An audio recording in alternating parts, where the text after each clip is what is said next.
Good morning, student.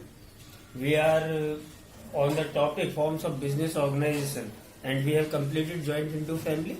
Now we are going to start with joint stock company. Joint stock company, you must understand this very clearly.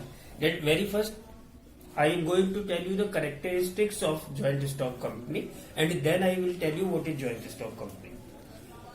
Joint stock company, the very first thing, it is an artificial person. What is meant by artificial person? Artificial person is a person which has separate legal identity from its owner and which is created by law. Artificial person means created by law. Separate legal entity means a separate entity from its owner. It means you have Tata Limited, Tata Consultancy Limited, Reliance Industry. They all have separate legal entity because they are artificial person. They are not a real person. They are created by law. That's why it is called artificial person. The very first thing is artificial person. Then the point separate legal entity. They have separate legal entity. They are personal identity because in a person they are natural person. So natural person is having separate identity and artificial person having separate identity. Natural person also have a legal entity, but artificial person only has a legal entity, not a physical entity. So that's why they have separate legal entity. Then the formation of joint stock company is a time-consuming and very complicated process because you have to go through many steps: registration, then incorporation, certificate of commencement of business, and many other formalities. We will discuss this in later chapter in detail. We will discuss it in detail. Then the second thing is perpetual succession. Perpetual succession means that a continuous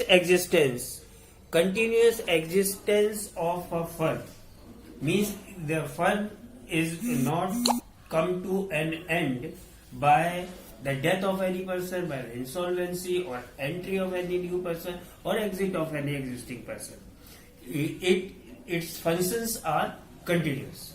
So company, this joint stock company enjoys the status of perpetual succession. Then control and manage. It is controlled and managed by board of directors. The shareholders of that company, they elect directors, board of directors, committee, and chairperson for the board of directors, and that committee decide all the decisions about the company. Then limited liability. All the shareholders have limited liability to the extent they have invested in business. That much liability they have. So they have the limited liability also. Then common seal means a common name. There must be a signatory, means a signing authority who signs a valid document, and their sign is valid when that is stamped or sealed, and that is the common seal under which all members work. That is also called common name in which they all work. Then all the risk of the company is borne by all the shareholders collectively. Although their liability is limited, but they have to share the loss of the firm. So these all are the 8 characteristics.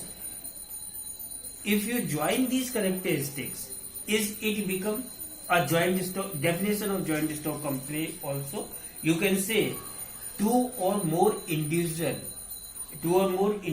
or enterprise, either private or government. Means what if I write down according to the point, then that two or more individual or private or government two or more individual, either they are private or a government, or the group of person owned or managed jointly together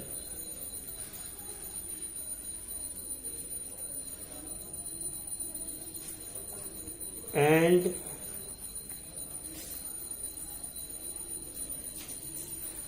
merge capital, means the initial money to start a business, which is also called equity, for a common purpose and perpetual succession, is called company. The definition is also given in your book. This is means the main point is it is an artificial person, have a separate legal entity when it is grouped by two or more person, either private or government, and they contribute capital. They for a common seal, they all work for a common purpose, common intention. Then it having lot of shares, stakeholders, then it become a joint stock company. So this is it for this session. Next we will merit, demerit we will discuss in next session. Thank you very much.